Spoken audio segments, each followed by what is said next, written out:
Prison, Soledad, California. This call and your telephone number will be monitored and recorded. To accept this call, say or dial 5 now.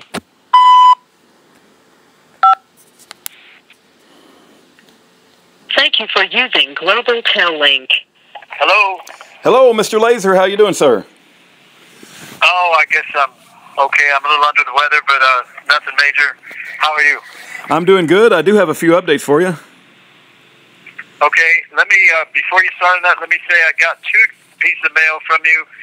One is, the second one I got just now, I'm holding it in my hand, regarding you contacting the parole board and them telling you that they can give you the download of PDF of all the parole hearing transcripts. And the other one was a copy of my letters that I had sent you. I think my first and second letter I sent you.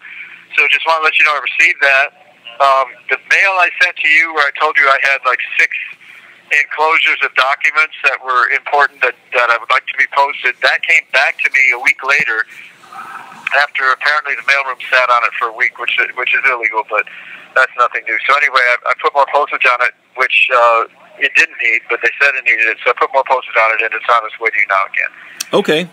No, very, very good. And go ahead, sir. And I found I have a file where I keep the information on. Remember we were talking about where I saved some people's lives and that kind of thing. Yep. I found my file on that, which I keep in the parole thing, because I never cared about that stuff when it happened and when I was out on the street. It never meant anything to me. It's just something anybody should do if they're facing that situation. So I never tried to get the date, the information, or whatnot. So this file has a few attempts by Gail over the years to write police departments and highway patrol and try to get the information. But the problem with Gail is, I mean, she loves me and she works so hard, knocks herself out for me, but she's not persistent. She doesn't understand that almost all of these things you have to persist, that you don't just ask once and if it doesn't come, that's the end of the story. You have to persist and then you'll succeed.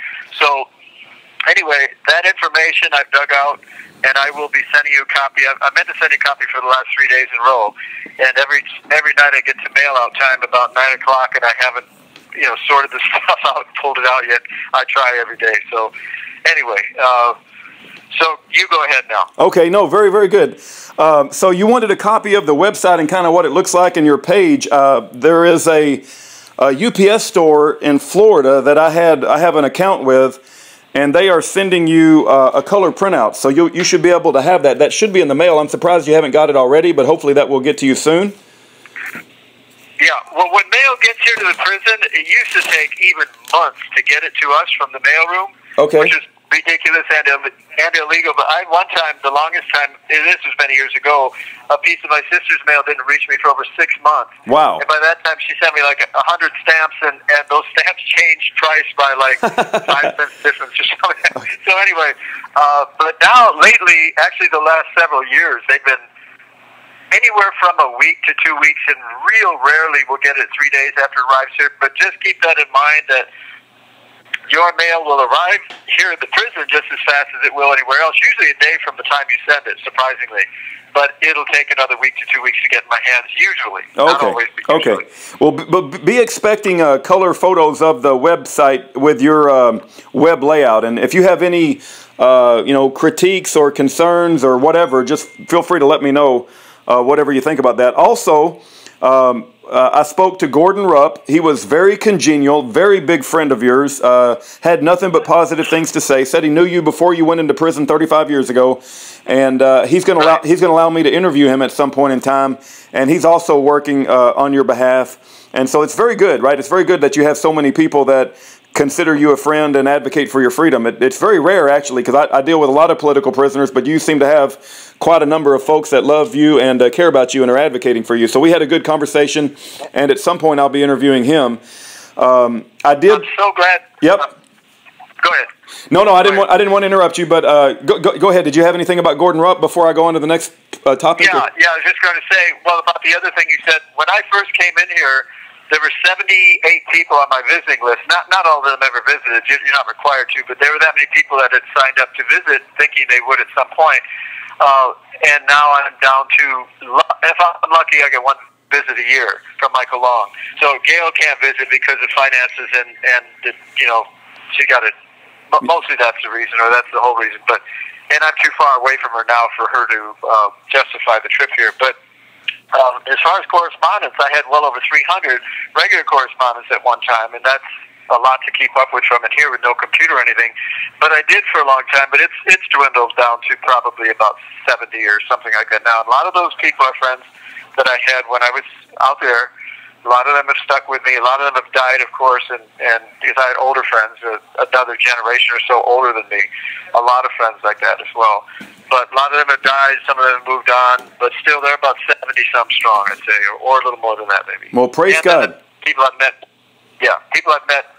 after I've been in prison have actually become close friends. Some have even visited and that sort of thing. So I've been blessed. I've been blessed very much with great friends. No, amen, amen. I recognize that because I could tell that Gordon cared a great deal about you and he wants to do what's right. And I'm hoping to interview him at some point in time just to, like we did Gail, and we also interviewed Ken Massat to show that you have all of these people that, think very highly of you. The other thing I was going to share is I did call Governor Brown, and I didn't speak to him, but I spoke to his secretary or representative or whoever answers the phone.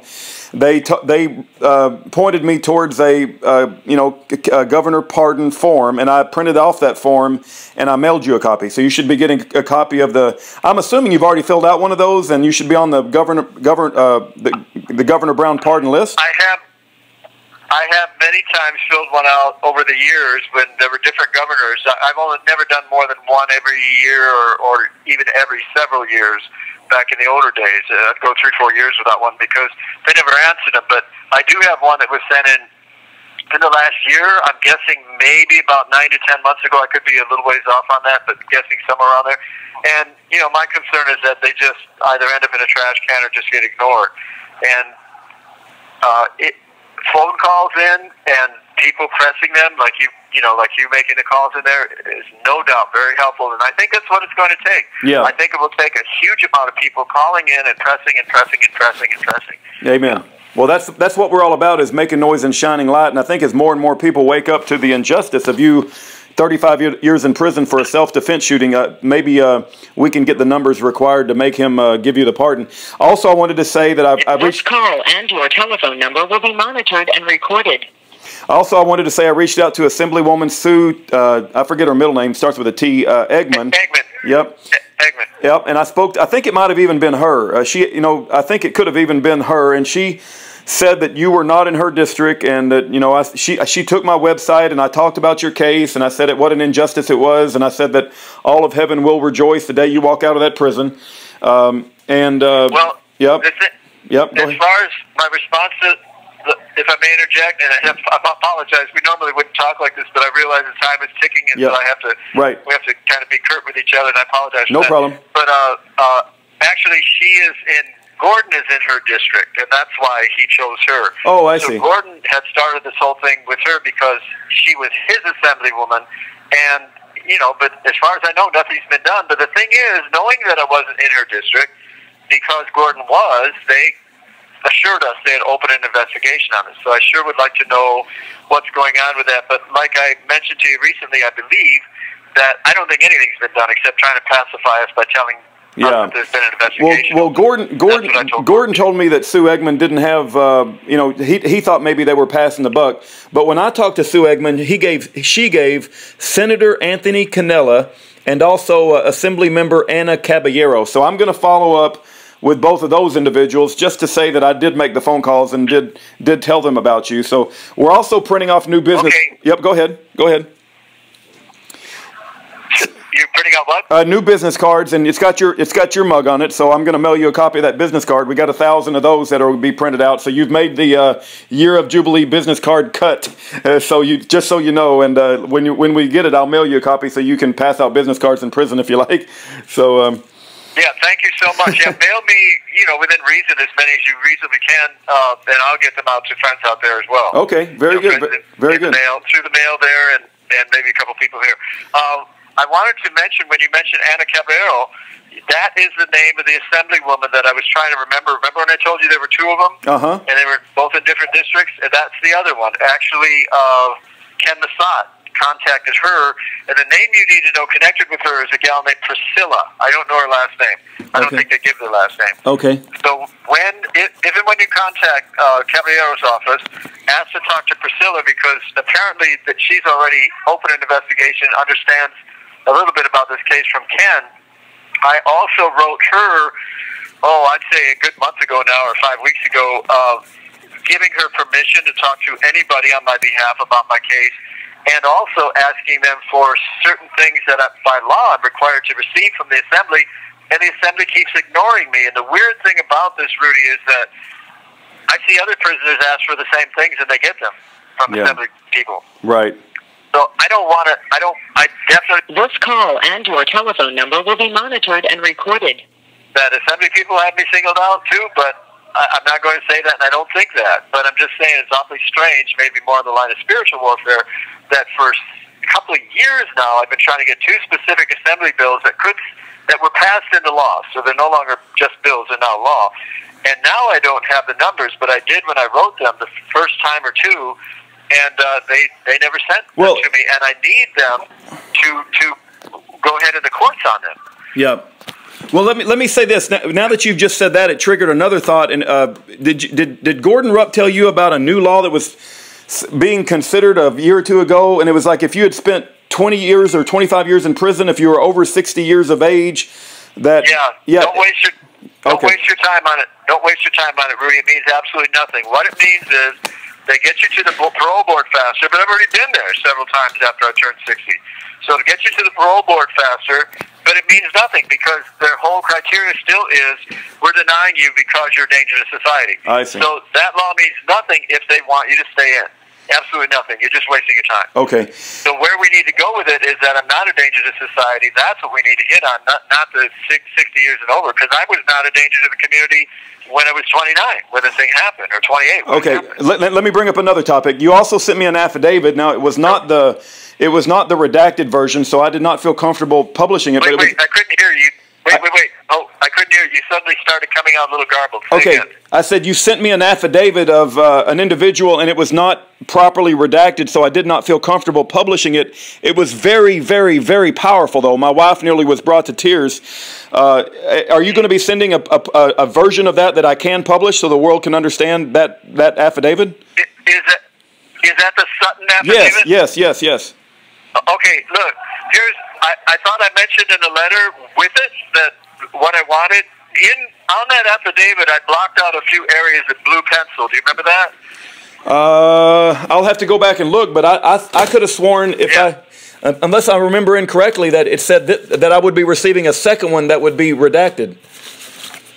Well, here's the thing. I sent you a second one that is not redacted at all, and that's the one I mainly do not want published, because this guy's really running scared now. He's really concerned about retaliation.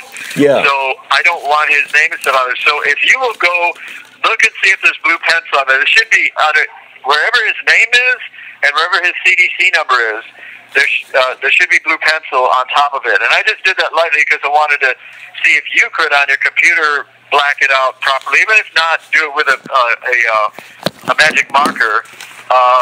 I guess I could have done it, but I figured I'd leave that up to you. But I want all those places where, put it this way, if I don't have it blued out like I thought I did, I'm pretty sure it is, but if it's not, everywhere you see his name and the CDC number, black it out, and then you can post it.